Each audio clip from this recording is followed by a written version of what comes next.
That only a few under any circumstances protest against the injustice of long-established laws and customs does not disprove the fact of the oppressions, while the deeper satisfaction of the many, if real, only proves their apathy and deeper degradation.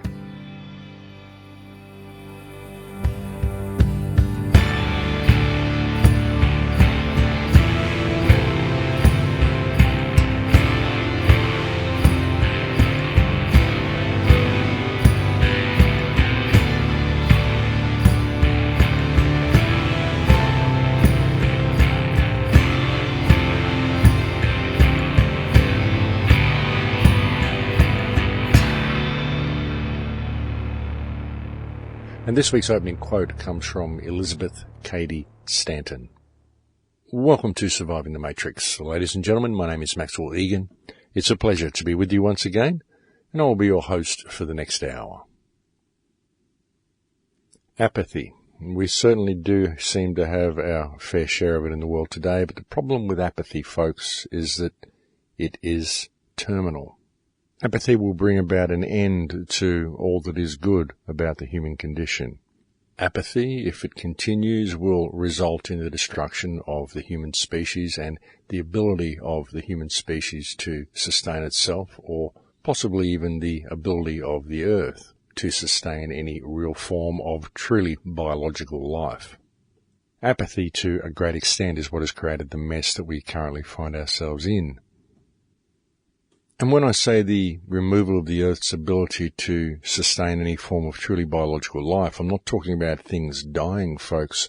I'm talking about the way biological life on the planet is being altered via the chemical spraying in the skies, the nanotechnology that is becoming rampant around the planet, the microchips, the whole control grid, the whole smart grid, the electromagnetic grid, everything that's being put in place, folks. It's changing things. The world is changing around us, while people, for the most part, are simply being apathetic towards these changes, or very often have their head down rabbit holes of inaction. And so the world is being altered right under people's noses, and they're simply not doing anything about it. Of course, for the most part, people are not doing anything about it simply because they do not believe that they can do anything. But I believe that they can. I think there are ways out of this mess if we could simply unite the people into one voice and stand up and call things for what they are. This is what I've been suggesting for so long, folks, and I do get attacked for it a lot lately. I get attacked for using the word community when I suggest that we should stand up and speak out. Folks, when I say we need to empower our community, I'm not saying you need to go and build an alternate community. I consider this society that we have to be a community. We are one human family. And no, I'm not talking about collectivism. This gets construed this way as well. See, people are running all these programs that if you use certain words, people think that you're suggesting something other than what you're actually saying. But I don't really know what other words to use when I'm talking about putting common unity back into the human condition and us respecting each other and building strong community. I'm not saying build communities, I'm saying build strong common unity in your community and stand up as one voice and call things for what they are. And this seems to be getting misconstrued by so many people. But this is what I've been asking for so long, because I believe if we stood up as one global community and simply called things for what they are, then the politicians and this control grid wouldn't have anywhere to go. You know, we've simply been distracted away from the power one united voice could have. And this is what I've been suggesting for so long, and this is why I've been speaking out about anything that is creating disunity. This is why I've been calling for people to put down all their stuff and show a little forgiveness to their neighbours so that we can all stand together, because honestly we have bigger fish to fry. We have a clear and present danger on this planet, and we're not paying attention to it because we're arguing amongst ourselves over little different idiosyncrasies, little different beliefs we have, different rabbit holes we're going down. And honestly, folks, nobody knows what the answers to anything is. And if anybody tells you that they do, well, they're lying to you, because we're all trying to find our way through this. There's no one who has all the answers. All the answers will be revealed once we stand up as one voice and call things for what they are. And the fact that we're not doing it, the fact that we are so apathetic towards this opportunity, is what is causing most of the problems. You know, it's so frustrating to see people arguing over details. Details, they're all details, folks, all the things that are not addressing the fact that the human condition is currently one of slavery and we have an opportunity to emancipate ourselves from this slavery. Everything else is just a detail at the moment, because until we emancipate ourselves from the slavery system, we're not going to be able to answer any of the other questions anyway. So we need to get a little bit of focus, folks, and the way we're going to do that is by having a strong communal voice. The entire global community needs to stand up and call things for what they are. It's as simple as that. Do that, we can stop all of these wars, we can stop all this financial slavery, we can stop the direction these megalomaniacal criminal politicians are dragging the human species, and we can put a little bit of sanity back into the equation. But until we're prepared to put down all our stuff with each other and actually stand up and respect each other and speak out as one united voice, we're not going to achieve anything. And so this is why this has been my message in as many thousands of different ways that I can convey it, because this is the way out of this mess. It's got to come from unity and respect. It's got to come from a change in the human heart space, folks. You've got to change your own heart space into one of respect and compassion for those around you, and one of non-fear, okay, one of love, one of non-fear, and simply stand up and call things for what they are, regardless of what your peers may think of you doing so, regardless of what the society may think of you doing so. We need to stand up and be a strong voice in our communities, folks, in our global community, and the entire truth movement or alternate media or whatever you want to call this schmozzle that it's become needs to get on board and respect each other and put down their agendas, put down their rabbit holes, and stand up as one united voice and call things for what they are. You know, we've got a world run by criminals, and we have an opportunity to wrest control of this world from the criminal empire that currently has it in its clutches. And that will only be achieved by a strong and empowered community that's willing to stand up and call things for what they are. So what do you say, folks? Let's do it. Let's put down all our stuff. Let's put down all our disunity, and let's stand up together and call things for what they are. Let's take this world back from the hands of the criminals that are currently running it and who are steering us in a direction that we do not want to go. This entire transhumanist, technocratic nightmare that is being constructed around us, we don't want to go there, folks. So let's choose to go somewhere else. And look, folks, if someone's got a better idea, I'm all ears, but I've tried most of the other ideas. I've tried being conspiratorial about it. I've tried pointing out the grand conspiracy to people. I've tried encouraging people to question reality, to question the past, to question what we're being told about the nature of reality, to question the nature of their government. I've suggested people question everything. But it really hasn't worked. All you do is leave people with a lot of questions that they can't answer. And trust me, folks, I've been trying to answer many of these questions for 30 years. And I've come to the conclusion that all it's done has kept me sidetracked from the actual solution to the human condition. And that is for us to put down all of our stuff, take all these blinkers off, stop going down all these rabbit holes that people put there, and simply stand up and call things for what they are, because then everything will be revealed.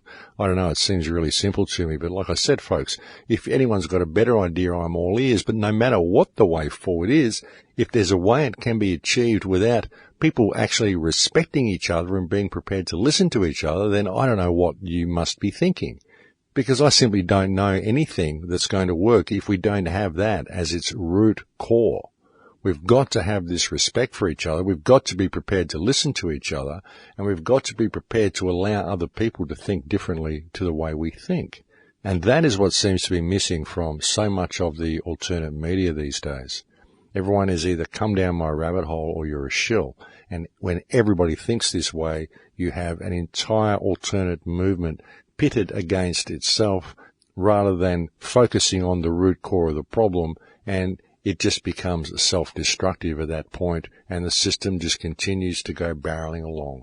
You know, you've got to watch for infiltrators, folks, in all of these things. In anything that you do, you've got to watch for infiltrators. Even in the Full Circle Project, when you're getting together and you're forming your local groups and your local action groups, watch out for infiltrators. Watch out for agent provocateurs. Anyone who wants to create violence is an agent provocateur. We do not want them as part of it. Anybody who tries to steer your attention away from the root core of the problem, anyone who tries to turn it into a political movement or any of this sort of stuff, these are the sorts of people that will come in and attempt to co-opt your little groups. This is why we suggest that you use groups of 5 people. Because in a group of 5 people, it's very difficult for one overriding personality to start getting others to come onto their side. If you start getting 6 people, it starts getting argumentative. You start getting one leading figure. There might be someone else in the group which is more encouraged to follow the ideas of this one. And we never get an even democratic overview of what the real situation is, and we don't get democratic input into the solution. And if all the people within the group are actually focused on the core issue, which really is the abusive office of all of our governments and this whole abusive system that is set up here, and addressing that and calling it for what it is, if everybody has their focus on that as being what has caused the particular social symptom that they're dealing with, then we're going to be fine. And you're not going to see people being able to come in and co-opt the direction of your group. But it's very, very important that people do watch out for infiltrators, and there has certainly been a lot of infiltrators within the alternate media and within the truth movement.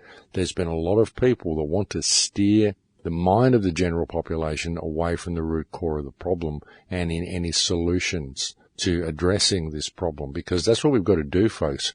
It's all very well to sit here and say the world's all messed up and the world's different to what we think and everything's hidden from us and oh, woe is us, we're heading in a terrible direction. It's all very well to keep saying this and talking about it, but unless we're looking for solutions and ways out of this, then we're not really doing anything worthwhile at all. We're simply doing the ruling hands work for them by creating arguments amongst ourselves. We need to be focused on the solutions to the problems, folks. And I honestly don't know what the solutions are anymore. I've tried just about everything I can think of to get people's attention to the fact that they actually have power. They even have power within this fictional system if they want to use it. If they would simply unite, they could have power within any system. It wouldn't matter what system was there. If the human race could learn to respect each other and actually operate in empathy and simply do the right thing in all that they do, we could change the world in a day, and it would be so simple. And that is what becomes so frustrating for me. And that's why people need to really keep a lookout, folks, for infiltrators within your groups, within your discussion groups.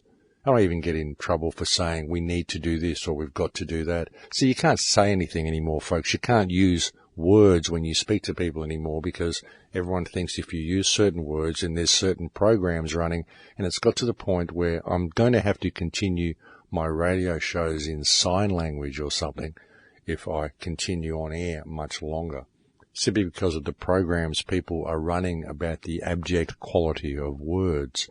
So if you're not allowed to use certain words, folks, well, I don't really know how to convey thoughts to people.